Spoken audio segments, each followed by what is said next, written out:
வணக்கம், நான் உங்கள் Aishwarya. Indian polity chapter wise discussion through Laxmikanth textbook 6th edition பார்த்துட்ருக்கோம். இன்னைக்கு 50th லெசன் டிஸ்கஸ் பண்ண போகிறோம். Salient features of the constitution அப்படின்ற டாப்பிக்கில் 24th பார்ட் தான் இன்னைக்கு பார்க்க போகிறோம். என்ன டாப்பிக்லன்னு பார்த்தீங்கன்னா கிரிட்டிசிசம் ஆஃப் கான்ஸ்டியூஷன் அப்படின்றதுல பாரடைஸ் ஆஃப் தி லாயர்ஸ், வழக்கறிஞர்களின் சொர்க்கம் என இந்திய அரசியலமைப்பு ஏன் குற்றம் சாட்டப்பட்டுச்சு அப்படின்றதான் இன்னைக்கு தலைப்பாக இருக்குது. இது சம்மந்தமான தகவல் எல்லாத்தையுமே நம்ம டீட்டெயிலாகவே பார்க்கலாம். அதுக்கு முன்னாடி லட்சுமிகாந்த் டெக்ஸ்ட் புக் சம்மந்தமான சில பேசிக் இன்ஃபர்மேஷன்ஸும் அண்ட் சோஃபார் நம்ம என்னென்ன வீடியோஸ்லாம் கவர் பண்ணியிருக்கோம் அப்படின்றதுக்கான இன்ஃபர்மேஷன்ஸும் பார்த்துட்டு இன்னைக்கு டாபிக் உள்ள போகலாம். So first of all entire text book of Laxmikanth total 11 சாப்டர்ஸை டிவைட் பண்ணியிருக்காங்க. அதில் first chapter constitution framework. ஃபர்தராக இந்த சாப்டரை 11 பார்ட்ஸாக டிவைட் பண்ணியிருக்காங்க. First part historical background, second part making of the constitution, third part salient features of the constitution. இதில் first 2 parts நம்ம கம்ப்ளீட்டாக முடிச்சிட்டோம். salient featuresல almost we are nearing to the end part. இன்னொரு 5 வீடியோஸில் நம்ம கம்ப்ளீட் பண்ணிடலாம். ஸோ ஃபார் என்னென்ன டாப்பிக்லாம் முடிச்சிருக்கோம் அப்படின்றதையும் பார்த்துடலாம். ஹிஸ்டாரிக்கல் பேக்ரவுண்டில் டோட்டலாக 18 வீடியோஸ் டிஸ்கஸ் பண்ணியிருக்கோம். அதில் கம்பெனி ரூல், க்ரௌன் ரூல் அப்படின்ற மேஜர் 2 டிவிஷன்ஸில் ரெகுலேட்டிங் ஆக்ட்லேருந்து ஆரம்பித்து இன்டரிம் கவர்மெண்ட் வரைக்குமே நான் முடிச்சிருக்கேன். இதுக்கான ரெஸ்பெக்டிவ் குவிஸ் ஒன்று அப்லோட் பண்ணியிருக்கேன். அதுக்கான டீட்டெயில்டு எக்ஸ்ப்ளனேஷன் கீயும் அட்டாச் பண்ணியிருக்கேன். ஸோ இது எல்லாத்தையுமே தியரிட்டிக்கலாக படிச்சுட்டு அதுக்கப்புறமா உங்களை நீங்கள் எவாலுவேட் பண்ணி பார்த்துக்கோங்க. அண்ட் இதுக்கான ரெஸ்பெக்டிவ் லிங்க்ஸ் எல்லாமே டிஸ்கிரிப்ஷன் பாக்ஸில் இருக்குது. தனியாக நீங்கள் எதாவது டாபிக் வேணும் அப்படின்னாலும் நீங்கள் அந்த ரெஸ்பெக்டிவ் லிங்க் கிளிக் பண்ணி அந்த வீடியோ மட்டும் பார்த்துக்கலாம். செகண்ட் பார்ட் என்னென்னு பார்த்தீங்கன்னா மேக்கிங் ஆஃப் கான்ஸ்டியூவன்ட் அசம்பிளி அப்படின்றது. இந்த பாட்டை டோட்டலாக 14 வீடியோஸ் நம்ம பார்த்துருக்கோம். அண்ட் இதோட குவிஸ் 2 அப்படின்றது நான் அப்லோட் பண்ணியிருக்கேன். அதுக்கான எக்ஸ்ப்ளனேஷன் கீயும் அட்டாச் பண்ணியிருக்கேன். ஸோ இதுக்கான ரெஸ்பெக்டிவ் லிங்க்ஸ் எல்லாமே கூட டிஸ்கிரிப்ஷன் பாக்ஸில் இருக்குது. கிளியராக இதை பார்த்துக்கோங்க. அண்ட் தேர்ட் பார்ட் தான் salient features of the constitution. So இந்த சாப்டர் நம்ம ஒரு 3 டிவிஷன்ஸாக ஸ்ப்ளிட் பண்ணிக்கலாம். ஃபர்ஸ்ட் பார்த்தீங்கன்னா எல்லா விதமான சேலியன்ட் ஃபீச்சர்ஸுமே, lengthiest written constitution, emergency provision, secular state, DPSP அப்படின்னு சொல்லி வேரியஸ் ஃபீச்சர்ஸ் எல்லாத்தையுமே கொடுத்துருக்காங்க. அது எல்லாமே டீட்டெயிலாக நம்ம பார்த்தாச்சு. செகண்ட் பார்த்தீங்கன்னா கிரிட்டிசிசம் அப்படின்றது இருக்கும். அதாவது நம்ம இந்திய அரசியலமைப்பை எவ்வாறெல்லாம் விமர்சனம் பண்ணியிருக்காங்க அப்படின்றதுக்கான விஷயங்கள் தான். டோட்டலாக 6 கிரிட்டிசிசம் இருக்குது. அதில் ஆல்மோஸ்ட் 5 நம்ம முடிச்சாச்சு. இன்னைக்கு பாரடைஸ் ஆஃப் தி லாயர்ஸ் அப்படின்றத பார்க்க போகிறோம். இதுக்கப்புறமா தான் இந்த தேர்ட் டிவிஷன் வரும். Parts of Indian constitution, important articles, schedules, sources அப்படின்னு சொல்லி 4 டாபிக்ஸ் இருக்குது. அதுவும் முடிச்சிட்டோம் அப்படின்னா நமக்கு இந்த salient features of the constitution topic complete ஆயிரும். இதுக்கு அடுத்த தலைப்பு பிரியாம்பிள் அப்படின்றது. ஸோ அங்கேருந்து நம்மளுடைய இந்திய அரசியலமைப்புடைய ஆரம்பமே இருக்குது. சோஃபார் பார்த்த எல்லா தலைப்புகளுமே இன்ட்ரொடக்ஷன் பார்ட் தான். ஸோ இன்றைக்கி நம்ம பார்க்கக்கூடிய தலைப்பு என்னென்னா paradise of the lawyers. So வழக்கறிஞர்களின் சொர்க்கம் என இந்திய அரசியலமைப்பு ஏன் குற்றம் சாட்டப்பட்டுச்சு அப்படின்றதான் பார்க்க போகிறோம். அண்ட் யார் யார் என்னென்ன சொன்னாங்க அப்படின்றதையும் டீட்டெயிலாக பார்க்க போகிறோம். ஸோ நான் முன்னாடி வீடியோவில் சொல்லியிருப்பேன், இந்த பாரடைஸ் ஆஃப் தி லாயர்ஸ் பொறுத்த வரைக்கும் கொஞ்சம் காம்ப்ளிகேட்டடாக இருக்கும், எளிமையாக புரிஞ்சிக்க முடியாது அப்படின்னு சொல்லி. இந்த முதல் முறையாக படிக்கிறவங்களா இருக்கட்டும், இல்லை நிறைய முறைகள் நம்மளுடைய லட்சுமிகாந்த் டெக்ஸ்ட் புக்கை படித்தவங்களாக இருக்கட்டும், முழுமையாக எல்லாராலையும் இதை புரிஞ்சிக்க முடியாது. ஏன்னா நிறைய டேர்ம்ஸ் ஆட் பண்ணியிருக்காங்க. அதுக்கான தமிழாக்கம் இல்லை அதோட மீனிங் தெரிஞ்சால் மட்டும்தான் ஓரளவுக்கு உங்களால் அந்த கோர் மீனிங்கை ரீச் பண்ண முடியும். ஸோ இன்றைக்கி நம்ம இந்த வீடியோவில் அந்த எல்லா கான்செப்ட்டுமே எளிமையாகவே நான் சொல்லிடுறேன். ஸோ இதை நமக்கு எக்ஸாமினேஷன்ஸில் கேட்பாங்களா கேட்க மாட்டாங்களா, ப்ரிலிமினரி லெவலில் பொறுத்த வரைக்கும் கேள்விக்குறி தான். பட் இருந்தாலும் mains as well as essay ரைட்டிங்க்கு ரொம்பவே பயனுள்ள தலைப்பாக உங்களுக்கு இருக்கும். நம்மளோட இந்திய அரசியலமைப்பை பற்றி உங்கள்கிட்ட கேட்குறாங்க, இல்லை வேறு எந்த ஒரு கான்செப்டாக இருக்கட்டும், இதில் சொல்லப்பட்ட சில ஃப்ரேசஸ் இருக்கு இல்லையா, சில வேர்ட்ஸ், இது எல்லாத்தையுமே நீங்கள் பயன்படுத்தும் போது உங்களுடைய ஆன்சர்ஸ் இன்னும் கொஞ்சம் என்ஹான்ஸ்டாக தெரிய வாய்ப்புகள் இருக்குது. ஸோ இந்த வீடியோவை இன்னும் கொஞ்சம் கிளியராக கவனமாக கேளுங்க. இன்கேஸ் நான் இவ்வளோ எக்ஸ்பிளைன் பண்ணதுக்கு அப்புறமும் கூட உங்களுக்கு இந்த வீடியோவில் டவுட் இருந்துச்சுன்னா கண்டிப்பாக நீங்கள் கமெண்ட்டில் கேட்கலாம். நான் உங்களுக்கு அதுக்கான மீனிங்ஸ் எல்லாத்தையுமே சொல்கிறேன். ஸோ ஃபர்ஸ்ட் நம்ம இன்ட்ரொடக்ஷன் பார்ட் பார்ப்போம். According to the critics, the Indian constitution is too legalistic and very complicated அப்படின்னு சொல்லியிருக்காங்க. ஸோ லீகல் அப்படின்னா எல்லாருக்குமே அதுக்கான மீனிங் என்னன்றது தெரியும். ரொம்பவே ஒரு செட் ஆஃப் ரூல்ஸ் அண்ட் ரெகுலேஷன்ஸை ஃபாலோ பண்ணுற மாதிரியான லீகல் டாக்குமெண்ட்டாக இருக்குது அப்படின்றது. காம்ப்ளிகேட்டட் அப்படின்னா எளிமையாக இல்லாமல் ரொம்ப சிக்கலான ஒரு விஷயங்களாக ப்ரொடியூஸ் பண்ணியிருக்காங்க. ஸோ முதல்ல விமர்சகர்கள் சொன்ன ஒரு விஷயம் என்னென்னா, நம்மளுடைய இந்திய அரசியலமைப்பு ரொம்பவே லீகல் டேர்ம்ஸாக நீங்கள் பயன்படுத்தியிருக்கீங்க, அதனாலேயே ரொம்ப காம்ப்ளிகேட்டடாக மாறிச்சு, எல்லாராலையுமே இது புரிஞ்சுக்க முடியாத அளவுக்கு மாறி இருக்கு அப்படின்றத முதல் குற்றச்சாட்டாக வச்சுருக்காங்க.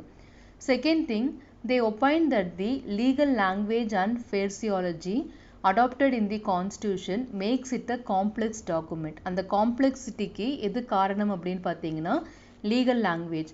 ஸோ நீங்கள் லா ஃபீல்டில் பயன்படுத்தக்கூடிய வார்த்தைகள்லாம் இருக்கும் இல்லையா, அந்த மாதிரியான வார்த்தைகள் நிறைய நீங்கள் இந்தியன் கான்ஸ்டியூஷனில் பயன்படுத்தியிருக்கீங்க. அண்ட் அது மட்டும் இல்லாமல் நிறைய ஃப்ரேசஸ் கூட நீங்கள் ஆட் பண்ணியிருக்கீங்க. இது எல்லாமே தான் நம்மளுடைய இந்திய அரசியலமைப்பை இன்னும் ரொம்ப காம்ப்ளெக்ஸ் டாக்குமெண்ட்டாக மாற்றிருச்சு, கடினமான ஒரு காம்ப்ளிகேட்டடான டாக்குமெண்ட்டாக மாற்றிருக்கு அப்படின்னு சொல்லியிருக்காங்க. The same Sir Ivor Jennings called it a lawyer's paradise. So இந்த லாயர்ஸ் பாரடைஸ் அப்படின்னு சொன்னது யாரு அப்படின்னு கேட்டாங்கன்னா Sir Ivor Jennings அப்படின்றத நோட் பண்ணிக்கோங்க. ஸோ முக்கியமாக நமக்கு யார் யார் என்னென்ன சொன்னாங்கன்றது இம்பார்ட்டன்ட் இல்லையா, அதனால இந்த டேர்மும் நோட் பண்ணிக்கோங்க. ஸோ இன்ட்ரடக்ஷன் பார்ட்டில் அவங்க சொல்லக்கூடிய ஒரே ஒரு விஷயம் என்னென்னா, இந்திய அரசியலமைப்பில் நிறைய லீகல் டேர்ம்ஸை பயன்படுத்தியிருக்கீங்க அண்ட் நிறைய ஃப்ரேசஸ் ஆட் பண்ணியிருக்கீங்க. இது நம்மளோட இந்திய அரசியலமைப்பு ரொம்ப காம்ப்ளெக்ஸ் டாக்குமெண்ட்டாக மாற்றிருக்கு, அதுவே மக்களுக்கு புரியாத அளவுக்கு ஒரு காம்ப்ளிகேட்டடாகவும் மாறி இருக்கு அப்படின்னு சொல்லியிருக்காங்க. இந்த காரணத்துக்காக தான் இந்திய அரசியலமைப்பை நாங்கள் வழக்கறிஞர்களின் சொர்க்கம் அப்படின்றத டிஃபைன் பண்ணியிருக்கோம். அவங்களுக்கு மட்டுமே புரியக்கூடிய அளவுக்கு, அவங்க மட்டுமே டீல் பண்ணக்கூடிய அளவுக்கு இதை நீங்கள் உருவாக்கி வச்சுருக்கீங்க. ஸோ இது அவங்களுக்கான ஒரு அரசியலமைப்பை தான் பார்க்கப்படுது அப்படின்ற மாதிரி ஒரு இன்ட்ரடக்ஷன் பார்ட் கொடுத்துருக்காங்க.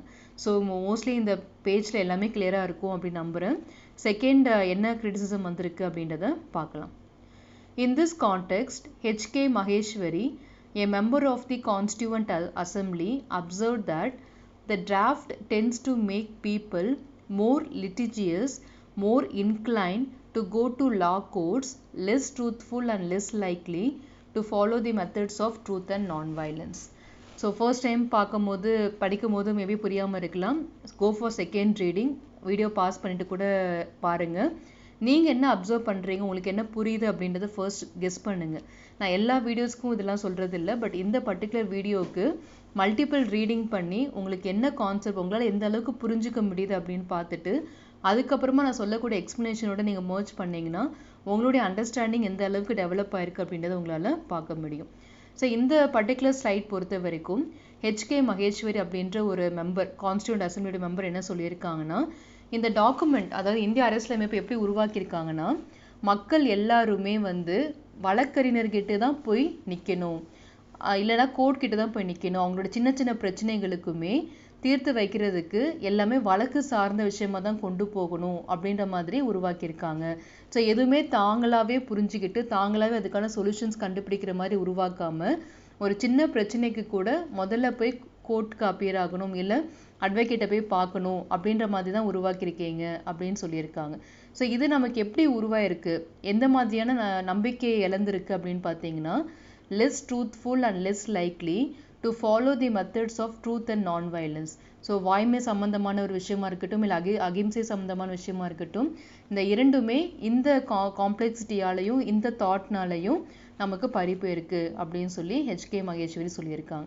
ஸோ லாயர்ஸ் எல்லாருமே சேர்ந்து உருவாக்குனது, முன்னாடியே சொன்ன மாதிரி நமக்கு இந்தியன் கான்ஸ்டியூவன்ட் அசம்பிளி, அதாவது இந்திய அரசியலமைப்பு உருவாக்கக்கூடிய அந்த அரசியலமைப்பு சபை இருக்காங்க இல்லையா, அவங்க மெஜாரிட்டியாக யார் இருந்தாங்கன்னா லாயர்ஸாக தான் இருந்தாங்க. ஸோ லாயர்ஸ்ல தான் சூஸ் பண்ணாங்கன்னு சொல்ல முடியாது, மோஸ்ட்லி அந்த டைமில் எல்லாருமே பேரிஸ்டராக ப்ராக்டிஸ் பண்ணவங்க தான். ஸோ அதனாலேயே அவங்களுடைய லீகல் லாங்குவேஜ் நிறைய நம்மளால் அரசியலமைப்பில் பார்க்க முடியும். அவங்க தான் அரசியலமைப்பு உருவாக்குறாங்க. ஸோ நிறைய லீகல் லாங்குவேஜ் நம்மளால் அதில் பார்க்க முடியுது. இதில் சொல்லக்கூடிய ஒரு விஷயம் என்னன்னு பார்த்தீங்கன்னா, மோர் லிட்டிஜியஸ் அண்ட் மோர் இன்க்ளைன்ட் அப்படின்றது ரொம்ப important, and less truthful and less likely to the truth and non violence அப்படின்றதும் இம்பார்ட்டன்ட். ஸோ இந்த பாயிண்ட் கிளியராக நோட் பண்ணிக்கோங்க. ஸோ அடுத்து என்ன சொல்லியிருக்காங்கன்றதையும் பார்க்கலாம். இதனுடைய கண்டினியூஷன் தான் பார்க்க போகிறோம். If I May say so, the draft is really a lawyer's paradise. So இவங்களும் அந்த குற்றச்சாட்டு தான் சொல்கிறாங்க. H.K. மகேஸ்வரியும் இது லாயர்ஸோடைய பாரடைஸை தான் நான் பார்க்குறேன் அப்படின்னு சொல்லியிருக்காங்க. It opens up vast avenues of litigations. நிறைய வழக்குகள் வளர்றதுக்கான ஒரு வாய்ப்பு இந்த அரசியலமைப்பு உருவாக்கி கொடுத்துருக்கு. ஏன்னா இலக்குடைய டேர்ம்ஸ் அண்ட் இன்ஃபர்மேஷன்ஸ் யாருக்குமே புரியல, இதை புரிஞ்சுக்கணும் அப்படின்னாலே நீங்கள் அட்வொகேட்டை தான் போய் ரீச் ஆகணும். ஸோ நிறைய வழக்குகள் வர்றதுக்கு தான் இது வழிவகுக்குது அப்படின்றது முதல்ல சொல்லியிருக்காங்க. and will give our able and ingenious lawyers plenty of work to do. So நம்ம நாட்டில் இருக்கக்கூடிய தனித்துவமான வழக்கறிஞர்களுக்கு நிறைய வேலை கொடுக்கக்கூடிய அளவுக்கு இந்த அரசியலமைப்பு உருவாக்கப்பட்டிருக்கு அப்படின்றது. ஸோ இது நம்ம வந்து ஒரு வஞ்ச புகழ்ச்சி அணியாக கூட நம்ம பார்த்துக்கலாம். பாராட்டுற மாதிரி பாராட்டி அவங்கள நம்ம டேமேஜ் பண்ணுற மாதிரியான ஒரு கான்செப்ட் தான் இது. ஸோ அந்த அளவுக்கு ஒரு தனித்துவமான லாயர்ஸ் இந்தியாவில் இருக்காங்க, நல்ல விஷயம்தான். அவங்களுக்கு நிறைய வேலை வேணும் அப்படின்றதுக்காகவே இப்படி ஒரு காம்ப்ளெக்ஸ் டாக்குமெண்ட்டை உருவாக்கிக்கிறாங்க அப்படின்ற மாதிரி கூட சொல்லிக்கலாம். இல்லை நம்ம நல்ல விதமாகவும் கூட இதை எடுத்துக்கலாம். ஸோ அந்த மாதிரியான ஒரு கிரிட்டிசிசம் இந்த இதில் வந்திருக்கு. அடுத்து என்ன சொல்ல வந்திருக்காங்கன்னா, similarly P.R. Deshmukh, another member of the Constituent Assembly, said, I should however like to say that the draft of the articles that have been brought before the House by Dr. Ambedkar seems to my mind to be far too ponderous, like the ponderous tomes of a law manual. So last 2 lines மட்டும்தான் எங்கள் விஷயமே, வேறு எதுவுமே எங்கள் விஷயம் இல்லை.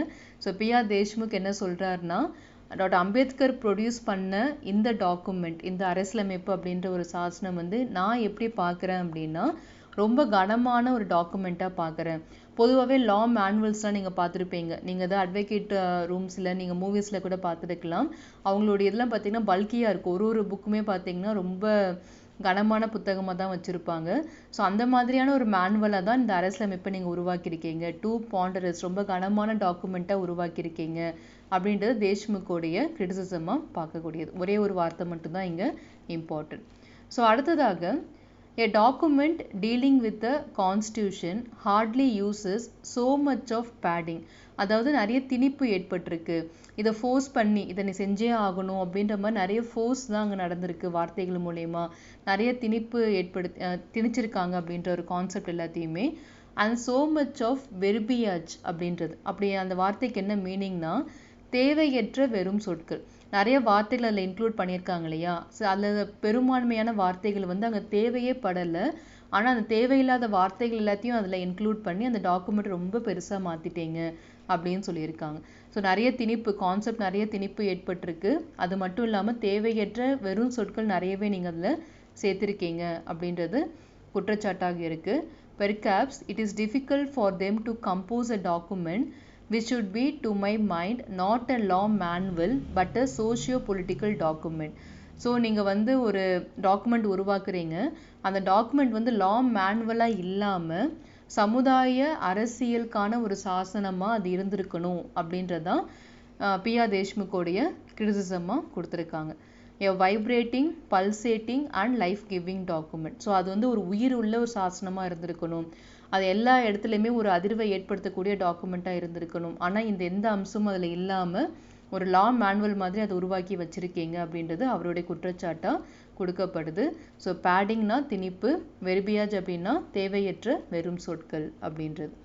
So அடுத்து நம்ம பார்க்க போகிறது பட் டு ஆர் மிஸ்ஃபார்ச்சூன், அதாவது நம்மளுடைய அதிர்ஷ்டம் இல்லாதத ஒரு விஷயம் சொல்லுவாங்க இல்லையா. But to our misfortune that was not to be and we have been burdened with so much of words. நிறைய வார்த்தை நம்ம மேலே பேர்டனாக கொண்டு வந்து வச்சுருக்காங்க. words and words which could have been very easily eliminated. ரொம்ப ஈஸியாகவே இந்த வார்த்தைகளை நீங்கள் எலிமினேட் பண்ணியிருக்கலாம். ஆனால் அதை எலிமினேட் பண்ணாமல் நிறைய வார்த்தைகளை சேர்த்து அந்த அரசியலமைப்பை உருவாக்கியிருக்கீங்க அப்படின்னு சொல்லியிருக்காங்க. அதான் முன்னாடியே சொன்னது, தேவையற்ற வெறும் சொற்கள். ஸோ அந்த இடத்துல தேவையே இல்லை, நிறைய இன்க்ளூட் பண்ணி எதெல்லாம் ஈஸியாக நீங்கள் எலிமினேட் பண்ணியிருக்கலாமோ அது கூட நீங்கள் எலிமினேட் பண்ணாமல் எல்லா வார்த்தையும் கொண்டு வந்து உள்ளே போட்டிருக்கீங்க. ஸோ இது ஒரு லா மேனுவல் மாதிரி உருவாக்கி வச்சுட்டீங்க அப்படின்றது அவருடைய குற்றச்சாட்டாக பார்க்கப்படுது. ஸோ நம்மளுடைய பாரடைஸ் ஆஃப் லாயர்ஸ் அப்படின்ற குற்றச்சாட்டு இருக்கு இல்லையா, அது சம்மந்தமான எல்லா பாயிண்ட்ஸுமே நம்ம பார்த்துட்டோம். இப்போ பாயிண்ட்ஸ் டு ரிமெம்பரில் சோஃபார் என்னென்ன பார்த்தோம் அப்படின்றத ரீகலெக்ட் பண்ணிக்கலாம். ஸோ ஃபர்ஸ்ட் இன்ட்ரோடக்ஷன் பார்ட்டில் என்ன சொல்லியிருந்தாங்கன்னா, நம்மளுடைய கான்ஸ்டியூஷன் இருக்கு இல்லையா, அது ரொம்ப லீகலிஸ்டிக் டாக்குமெண்ட்டாக இருக்குது, அதே நேரத்தில் ரொம்ப காம்ப்ளிகேட்டடாகவும் இருக்குது அப்படின்னு சொல்லியிருந்தாங்க. ஏன் இது ரொம்ப காம்ப்ளிகேட்டடாக மாறுச்சுன்னு பார்க்கும்போது நிறைய லீகல் லாங்குவேஜ் பயன்படுத்தியிருக்காங்க, நிறைய ஃப்ரேசஸ் பயன்படுத்தியிருக்காங்க. இது எல்லாமே சேர்ந்து இந்த டாக்குமெண்ட்டை ரொம்ப காம்ப்ளெக்ஸாக மாற்றிருச்சு. இதுதான் முதல் குற்றச்சாட்டு. அண்ட் அதே நேரத்தில் பாரடைஸ் ஆஃப் லாயர்ஸ் இல்லை லாயர்ஸ் பாரடைஸ் அப்படின்னு சொல்லி இந்த கிரிட்டிசிசம் கொடுத்தது யாருன்னு பார்த்தீங்கன்னா சார் ஐவர் ஜென்னிங்ஸ் அப்படின்ற பர்சன் கொடுத்துருக்காரு. செகண்ட் திங் என்னன்னு பார்த்தீங்கன்னா H.K. மகேஸ்வரி, இவங்க வந்து கான்ஸ்டியூண்ட் அசம்பிளியோட ஒன் ஆஃப் தி மெம்பர்.